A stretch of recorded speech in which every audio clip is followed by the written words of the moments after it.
Hi friends, welcome back to my channel. कैसे हैं आप लोग? उम्मीद करती हूँ बहुत अच्छे होंगे। तो बस ये 13 तारीख का दिन था, दोपहर का टाइम था और मैंने सोचा क्यों ना समय का सदुपयोग किया जाए। काफ़ी टाइम से मैं सोच रही थी कि इसका एक स्टैंड बनाएंगे। मामाअर्थ के कई डब्बे मेरे पास रखे थे, तो मैंने कहा इनको यूज़ लिया जाए ताकि किचन भी ऑर्गेनाइज हो जाए, घर भी ऑर्गेनाइज कर सकते हैं, इससे ड्रेसिंग टेबल भी ऑर्गेनाइज कर सकते हैं। तो इसके ये जो थे ना, ये वाला पार्ट तो मैंने कट कर दिया। इन पे मैं मास्किंग टेप लगा दूंगी चारों तरफ, ताकि क्या हो, ऊबड़ खाबड़ ना रहे। तो जब भी मेरे पास टाइम होता है ना, तो मैं कुछ इसी तरीके से काम करती हूँ। सुबह का काम जल्दी निपट ही जाता है। हाँ, आजकल थोड़ा सा रूटीन अलग है, क्योंकि ईलू की छुट्टियां भी थी, प्लस चूचू के बच्चे भी हैं। तो वो सारा ना, मैं चूचू है, चूचू के 5 बच्चे और ईलू है, तो कुल मेरे 7 बच्चे हो गए। उन 7 बच्चों को संभालना पड़ता है मुझे। उन 7 बच्चों के साथ मेरा कुछ रूटीन ऐसा ही रहता है। और 10 तारीख से मेरी तबीयत काफ़ी ख़राब थी, उल्टी, फीवर, ये सब कुछ चल रहा था। तो फिर व्लॉगिंग प्रॉपर नहीं कर पा रही थी मैं। तो कभी कैमरे के सामने नहीं आकर किचन ऑर्गेनाइजेशन की बना दी, कभी पोचू बना दिया, ऐसे ही वीडियो आप लोगों के साथ शेयर कर रही थी। तो यहाँ पे चारों तरफ ये मास्किंग टेप लगा के मैंने फेविकोल लगा दिया है एक तरफ, और इस पे मैं चिपका दूंगी। मेरे पास ग्लू गन भी है, बट अभी वो प्रॉपर वर्क नहीं कर रही थी, तो मैंने कहा चलो फेविकोल से ही कर देते।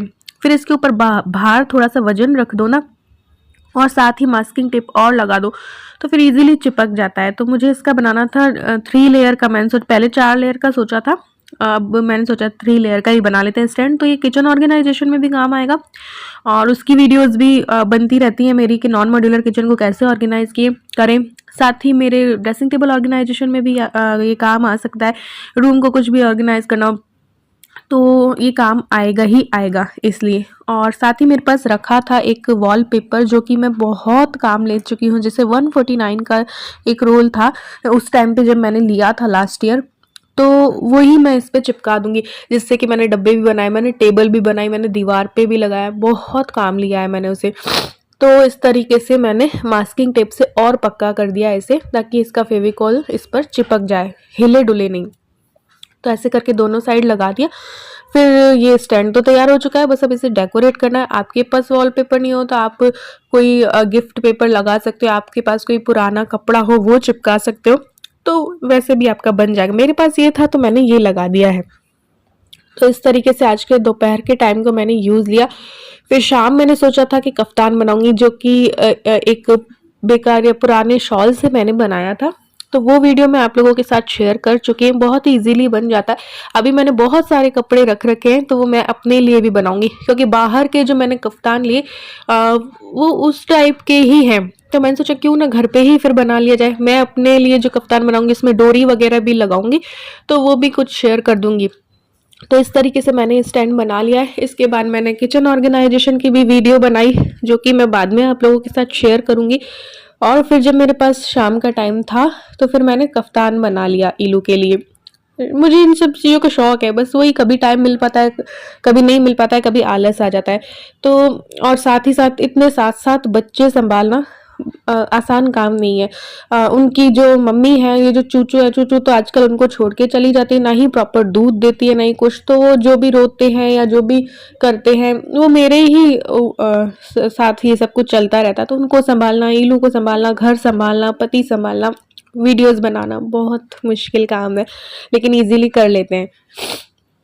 और साथ ही इतनी सर्दी हो रही है कि जुकाम भी बहुत ज़्यादा हो रहा है मुझे, और बुखार वगैरह तो हो ही गया था मम्मी के जाते ही। तो यहाँ पे संक्रांति थी अगले दिन, तो बस वही शॉपिंग करने जा रही थी। तो मैंने सोचा आप लोगों को थोड़ा सा मार्केट भी दिखाती चलूँ। तो इस तरीके से पतंगों की दुकान लग रही थी। ये तो घर के आसपास का ही, सिटी साइड में मिलती हैं कुछ पतंगों की दुकानें, वहाँ पे थोड़ा रीजनेबल प्राइस वगैरह में मिलती हैं।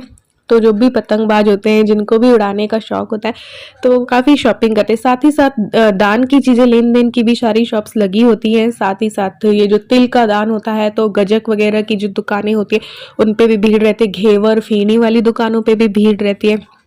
मैं शाम को भी जाके आई थी, तो मैंने सब कुछ बांट रखा है। देखो, दान मैंने बहुत कुछ कर दिया है। मैंने चटाई, कंबल, थाली, बाल्टी, नहाने का सामान जैसे गिलास, चम्मच, चप्पल, मोजे, सुहाग पिटारी, स्वेटर, सब कुछ कर रखा है। काफ़ी सालों से बांट रही हूँ, क्योंकि मैं, तो मुझे नहीं समझ आ रहा था कि मैं इस बार क्या दूँ क्या नहीं दूँ। तो फिर मैं शाम को हमें याद आया कि जब हम कच्ची बस्ती जाते हैं तो बहुत से लोग कहते हैं कि हमारे पास चप्पल नहीं है, हमारे पास जूते नहीं है। तो फिर मैंने सोचा कपड़े वाले जूते इस बार सर्दी में बांट देते हैं। तो हम बात करके आए थे उस टाइम पे, शाम को तो इनके पास नहीं थी। ये एक शॉप है यहाँ पे, तो बात करके आए थे, तो साथ में लेडीज ले लूंगी और साथ ही जेंट्स ले लूंगी। इसी तरीके से मैं बांटती हूँ। 14-14 चीजें जब बांटनी होती है तो मैं 7 लेडीज और 7 जेंट्स करती हूँ, क्योंकि इनके नाम की भी करती हूँ और अपने नाम की भी करती हूँ मैं। तो कहीं अगर ऐसा जो सुनने में आता है कि आगे उस जहान में कभी जब हम जाते हैं तो फिर ये चीजें मिलती हैं, तो वो सोच के कर देते हैं। तो ये मैंने 7 लेडीज कपड़े वाली ली है और साथ ही जेंट्स जो कपड़े वाले शूज हैं वो लिए। तो कोशिश मेरी यही रहती है कि मेरे पास जितना हो नहीं हो, लेकिन मैं फिर भी कोशिश करती हूँ कि मैं अच्छे से अच्छी चीज़ दान कर पाऊँ। और दान उसी को करती हूँ जो दान के पात्र हैं, जिन्हें सच में ज़रूरत है।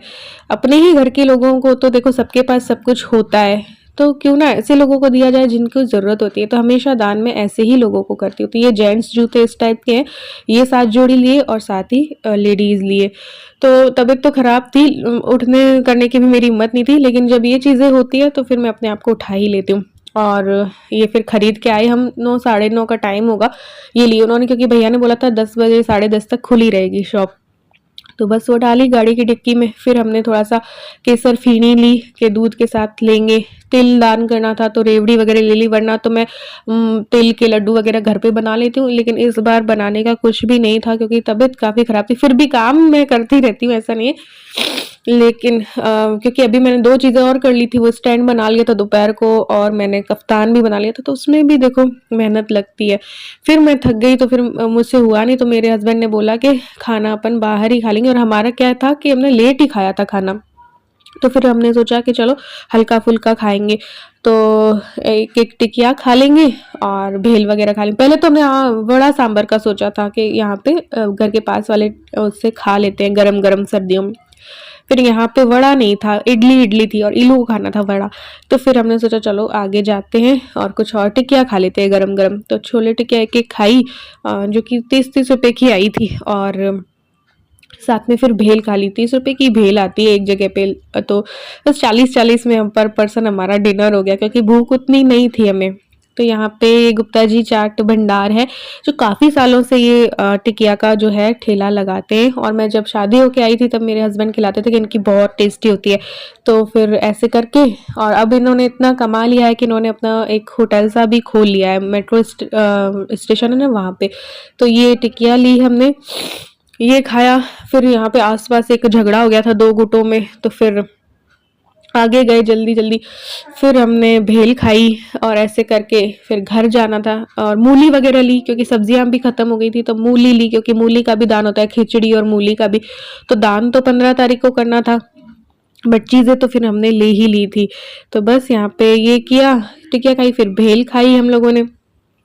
फिर बस चीज़ें खरीद के घर गए। घर जाते ही वही सब चलता है। चूचू होती है, चूचू तो बाहर होती है, उसके बच्चे होते हैं। घर पे ही सारा मेरे उसी रूम में चल रहा है सुसु पटी। अब वो चलने फिरने लग गए हैं, तो एक बिस्तर से आगे बढ़कर भी वो चलते हैं, दौड़ते हैं, भागते हैं। तो सब कुछ बाहर भी करते हैं, ज़मीन पे भी करते हैं। लेकिन बस वही है, इंसानियत के नाते मैं अभी 1 महीने के हो जाएंगे 16 तारीख को, तो इंसानियत के नाते मैं करती जा रही हूँ सेवा, निस्वार्थ भाव से सेवा कर रही हूँ। बस मैं यही हम लोग सोच रहे हैं, इलू मैं और ये मिलके। तो बस थोड़ी बहुत सब्जियां लाई, ये फीनी लाए थे केसर वाली, मूली लाए, तो यही था सामान। तो फिर बस यही चल रहा है आजकल रूटीन, कि कुछ कभी शूट कर पाती हूँ, कभी नहीं कर पाती हूँ। अभी तो तबीयत खराब चल रही थी, तो फिर भी मैंने कोशिश की है कि मैं वीडियोस दे पाऊँ। लेकिन जब हस्बैंड की छुट्टी होती है उस दिन मैं थोड़ा सा गैप कर जाती हूँ, क्योंकि थोड़ा सा टाइम हम साथ में बिता लेते हैं। तो ये देखिए अभी ये हालत होती है। तो घर को धोना करना, सुबह को इनको धूप लगाना, मतलब बिस्तर सुखाती हूँ, धूप लगाती हूँ, घर को पूरे को धोती हूँ। देखो ऐसे घर पे ही कर देते हैं। बाहर सोचा था हमने कि 1 महीने बाद कर देंगे, लेकिन यहाँ के आस पड़ोस के लोग मुझे लगता नहीं है कि इन्हें एक्सेप्ट करेंगे। तो अभी कल ही की बात है कि इतना बड़ा ईंट भाटा मार रहे थे चूचू को भी, और साथ में उनकी मम्मी जो है देख के हंस रही थी, और साथ में तमाशबीन एक दो लोग और खड़े थे और हंस रहे थे। जब मैंने फिर डांटा तो बोलने लगे कि हाँ मत मारो मत मारो, वरना यहाँ के पता नहीं क्या करेंगे, इन बच्चों को कुछ हो नहीं जाए इस चक्कर में बस हम बैठे। तो यहाँ पे आजकल इनकी मम्मी भी इनको दूध नहीं पिलाती है, तो इनके लिए कोशिश कर रही थी। एक मैंने वीडियो देखी थी होममेड सेरेलेक की, तो 1 कटोरी मैंने चावल लिया था, 1/4 कटोरी मूंग दाल ली थी, 1/4 कटोरी चना दाल ली और थोड़ा सा दलिया लिया। इनको अच्छे से धोया और इसको सुखा के फिर ड्राई रोस्ट कर लूँगी कढ़ाई में। ये मेरी रेसिपी नहीं है, मैंने किसी की देखी थी, तो मैंने कहा चलो इनकी मम्मी तो अब दूध पिलाती नहीं है, अगर इनको पसंद आया ये टेस्ट तो ये बिल्कुल पतला पतला सा सेरेलेक बना देंगे होममेड। तो बस इनको ड्राई रोस्ट किया मैंने, और ड्राई रोस्ट करके फिर इनको बस थोड़ी सी ड्राई रोस्ट करके सूजी भी इसमें मिलाई और फिर मिक्सी में अच्छे से पीस लूँगी, और बस फिर छान वान के सेरेलेक जो है वो बन जाता है। फिर पानी में घोल के दे दो। ये अभी मैं ठंडा करने के लिए रख रही हूँ। जैसे हम अपनी दालों को धोकर ड्राई रोस्ट करके मैं रख देती हूँ ना, उसी टाइप का कुछ है। वैसे तो देखा जाए तो बहुत हेल्दी, इसमें चावल है, दलिया है, दालें हैं, सूजी है, बट अब पता नहीं इनको सूट करेगा नहीं करेगा, अपने भाई से पूछ के दूंगी। लेकिन एक बार बना दिया है, मैंने वीडियो देखी थी ना तो मैंने बना दी, क्योंकि मैं देख रही हूँ काफी भूखे रहते हैं। इनकी मम्मी इनको छोड़ छोड़ के, छोटे छोटे बच्चों को छोड़ के चली जाती है, तो इसलिए। तो बस फिर बस इनको पीस लेना है दालों को डाल करके, जब ठंडी हो जाए तो फिर ये सेरेलेक जो है आपका तैयार हो जाएगा, होममेड सेरेलेक। और फिर इसके 3-4 चम्मच लो, पानी डालो, उसको घोल दो और फिर गैस पे चढ़ा के इसको गर्म कर लो तो गाढ़ा हो जाएगा। तो ये सेरेलेक जो है वो बन जाता है। तो अभी तो ये 1 महीने के हैं, फिर देखते हैं क्या होता है क्या नहीं होता है इनका, कब मैं बाहर इनको निकाल पाती हूँ। इतनी कड़ाके की सर्दी है, शीत लहर है, जब हम ही अंदर ही बैठे ठिठुरते रहते हैं तो इनको बाहर छोड़ के मैं कैसे एक इंसानियत को ऐसा लगता है कि शर्मसार कर दूं। तो मैंने 1 महीने से अपना रूटीन बिगाड़ रखा है, 1 महीने से इन लोगों की मैं देखभाल कर रही हूँ, 1 महीने से हम लोग इनकी सेवा कर रहे हैं निस्वार्थ भाव से। बस यही है कि दिल में दया भाव है और कुछ भी नहीं, इंसानियत है, इसलिए कर रहे हैं। हालांकि रूम में बदबू भी आती है, सब कुछ, तो मैं 2-2 बार 3-3 बार मुझे धोना पड़ता है फिनाइल डाल के। तो अभी इस तरीके से रूटीन चल रहा है। 7 बच्चे हो गए मेरे, 1 थी लेकिन अब मेरे 7 बच्चे हो गए हैं। तो ये नेक्स्ट डे ही था, तो सुबह को संक्रांति पे तो इनकी छुट्टी थी नहीं 14 तारीख को। तो फिर ये तो ऑफिस से मैंने पूरी किचन की क्लीनिंग की, डीप क्लीनिंग, साथ ही कुछ किचन ऑर्गेनाइजेशन की वीडियोस बनाई।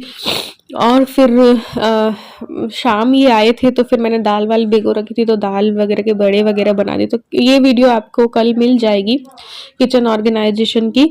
तो इस तरीके से कुछ आजकल समय बीत रहा है और यही है। और बस फिर मैंने ये आए तो पकौड़ी और बड़े कर लिए थे। खिचड़ी तो 15 तारीख को हमने सोचा था क्योंकि इनकी छुट्टी थी, तो नेक्स्ट डे खिचड़ी, मूली की सब्जी और मैंने सोचा था बनाऊंगी। तो चाय और ये किए और खाए।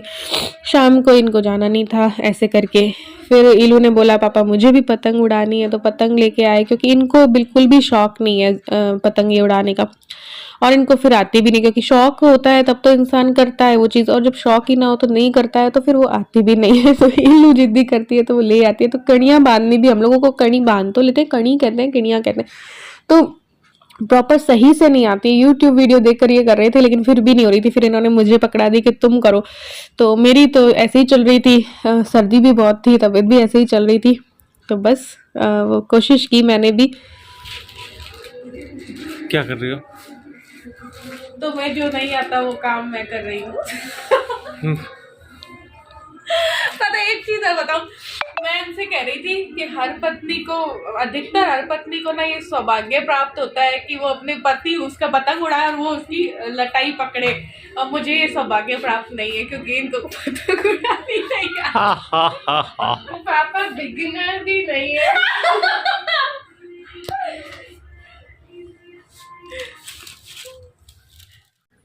तो बस ये शाम का टाइम था, तो शाम के टाइम पे जयपुर में कुछ ऐसा माहौल होता है, 14 तारीख को आतिशबाजी होती है, लैंटर्न होते हैं वो, जो कि सभी लोग करते हैं, हम लोगों ने भी किया था।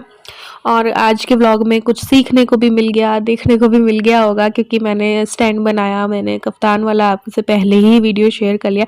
तो घर में जो बेकार सामान रखा है उसी से हम बहुत कुछ कर सकते हैं। पैसे क्यों खर्च करना जब हम घर पे ही सब कुछ कर सकते हैं। एक भी पैसा नहीं लगा, क्योंकि फ़ेविकोल होता ही है।